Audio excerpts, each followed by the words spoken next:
అందరికీ నమస్కారం. నేను మీ గంటి ఉష. నా మిత్రులకి, శ్రేయోభిలాషులకి, సబ్స్క్రైబర్స్‌కి అందరికీ కృతజ్ఞతలు, శుభాభినందనలు.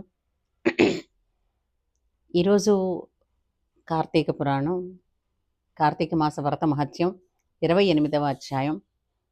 ఈ 28వ అధ్యాయానికి ఫలశ్రుతి ఏం చెప్పారంటే, జీవితంలో ఒక్కసారైనా సరే ఇది గనక వినిన, చదివిన సకల పాపాలు నశింపబడతాయి అని. కాబట్టి ఈ వీడియోని చివరిదాకా చూడండి. తర్వాత మీ అమూల్యమైనటువంటి అభిప్రాయాలను కామెంట్ సెక్షన్లో తెలియచేయండి. అంతేకాకుండా ప్లీజ్ ఈ వీడియో లైక్ చేయండి, షేర్ కూడా చేయండి. సరే,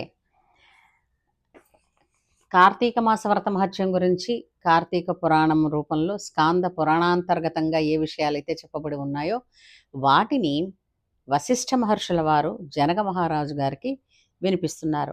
అందులో అంతర్భాగంగా అత్రి మహర్షి అగస్త్యుల వారికి అంబరీషోపాఖ్యానం గురించి, అంటే ఏంటి, కార్తీక ఏకాదశి ద్వాదశి ఫలం గురించి చెప్తున్నారు.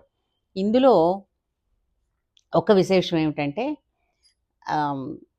అంబరీషుల వారు ఏకాదశి ఉపవాసం చేసి ద్వాదశి పారణ చేసే సమయంలో దుర్వాస మహర్షి రావడం, అతనిని అతిథిగా పారణకు ఆహ్వానించడం, అతను అనుష్ఠానం చేసుకుని వస్తానని వెళ్ళి తిథి మీరిపోతున్నా కూడా రాకపోవడం, ఆ ఆలస్యానికి వెరచి తిథి మీరకూడదన్న ఆ తాపత్రయంతో ధర్మ సూక్ష్మాన్ని బట్టి ఆయన కొద్దిగా జలాన్ని ప్రాసన చేయడం, ఆ జలప్రాసనకే తప్పు చేశాడన్నంతగా దూర్వాస మహర్షి అంబరీషుల వారిని శపించడం, అంబరీషుల వారిని శపించేసరికి 10 జన్మలు నీచ జన్మలు ఎత్తమని అంబరీషుని హృదయంలో ఉన్నటువంటి హరి ఆ శాపాలని నేను గ్రహిస్తానని అనడం, ఆ విధంగా తను దశావతారాలకి నాంది మూలం పలకడం,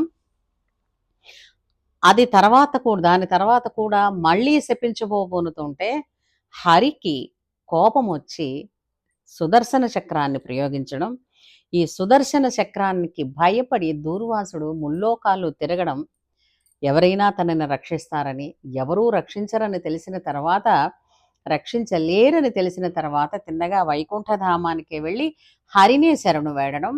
ఆనాడు హరి ఏమి చెప్పారు అనంటే, ధర్మాన్ని తను పాలిస్తూ తన ప్రజల చేత పరిపాలింపచేసేటటువంటి అంబరీషుడు త్రికరణ శుద్ధిగా ఏనాడు కూడా పాపము చెయ్యనటువంటి అంబరీషుడిని నువ్వు శపించావు.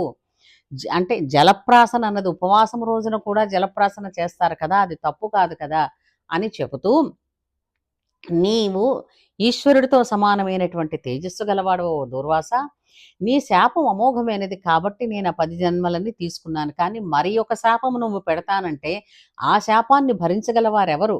అందుకని అది ఆపాలని మాత్రమే నీపై సుదర్శన ప్రయోగం చేశాను, నిన్ను భయపెడదామని తప్పించి వేరే చింత లేదయ్యా, వెళ్ళు, నీకోసం విలపిస్తున్నాడు అంబరీషుడు.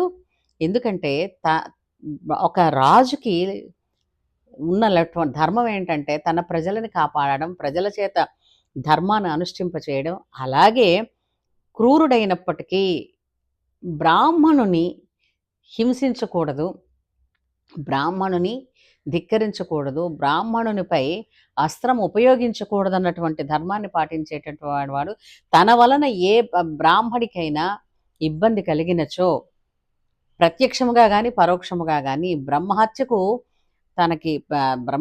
గురి అవుతానని, ఆ పాతకానికి గురి అవుతానని తను బాధపడుతున్నాడు, నువ్వు వెళ్ళవయ్యా అని చెప్పడంతో అంబరీషుల వారి దగ్గరికి తిరిగి దూర్వాస మహర్షి రావడం, ఆయన వెనకాతలే చక్రం కూడా ఆయన్ని వెంట పెట్టుకుంటూ రావడం అన్నది నిన్న అధ్యాయంలో చూసాము. నిన్న అధ్యాయంలో ఇంకా ఏం చెప్పారు, దూర్వాస మహర్షి అంబరీషుల వారి వెనకకొచ్చి నిల్చున్నాడు భయపడుతూ.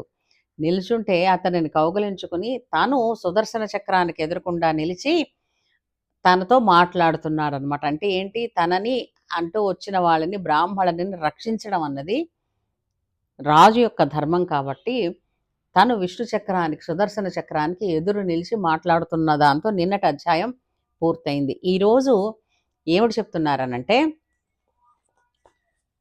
సుదర్శన చక్రంతోటి చక్రాధిష్టాన పురుషునితోటి అంబరీషుడు ఈ విధంగా మాట్లాడుతున్నాడు. నువ్వు దేవతవే, నాకు నేనెప్పుడు నీ యందు నాకు పూజ్యభావం ఉంది. అందున హరి హస్తాన్ని అలంకరించి ఉంటావు కాబట్టి మరింత నాకు గౌరవం ఉంది నీ యందు. కానీ శరణుజొచ్చిన వారిని, అంటే ఇప్పుడు ఎప్పుడైనా సరే ఎవరి మీద రాజధర్మం ఏంటంటే ఎవరిని శిక్షించాలి, ఎవరిని శిక్షించకూడదు కూడా ఉంటుంది. అలాగే దేవతల యందు, గురువుల యందు, జ్ఞాతుల యందు, స్త్రీల యందు, శరణుజొచ్చిన వారి యందు, సాహసము చేయలేని అసమర్థుల యందు తానెప్పుడూ కూడా శస్త్రాన్ని ధరించకూడదు, వారిపై శస్త్ర ప్రయోగం చేయకూడదు. కాబట్టి నేను నీపై శస్త్ర ప్రయోగం చేయను. కానీ నీకు సంహరించడం అన్నది తప్పదు అని అనుకుంటే దూర్వాస మహర్షిని కాదు, ముందు నన్ను సంహరించి తిను. అట్లా కాదు, దూర్వాస మహర్షినే నువ్వు హింసిస్తాను అని అంటే నేను నీపై బాణ ప్రయోగం కూడా చేస్తాను అని ఎప్పుడైతే అన్నారో, అతని ధర్మదీక్షకి సంతోషించినటువంటి సుదర్శన చక్ర పురుషుడు కొద్దిగా డాంబికం వహించి, నాతోనే నువ్వు యుద్ధానికి దిగగలవా అని అడిగినప్పుడు తను ఏంటంటాడంటే, నిశ్చయంగా నా ప్రాణాలతో నాకు భయమే లేదు, కానీ ధర్మం కోసం నేను ప్రాణం విడవడానికైనా సిద్ధమే అన్నప్పుడు చక్రపురుషుడు వచ్చి ఇతనిని కౌగలించుకుని, నువ్వు ధన్యుడవయ్యా అని అనగానే అంబరీషుడు అంటాడు, నేను నీతో యుద్ధం చేయగల సాహసమా? నా తప్పిదాన్ని మన్నించండి, కానీ నా ధర్మదీక్ష నన్ను అందుకు ప్రేరేపించింది అని చెప్తాడు. వెంటనే చక్రపురుషుడు సంతోషించి అతనిని ఆశీర్వదించినప్పుడు అంబరీషుడు ఆ చక్రాన్ని స్తుతి చేస్తాడు, సుదర్శన చక్రాన్ని స్తుతి చేస్తాడు.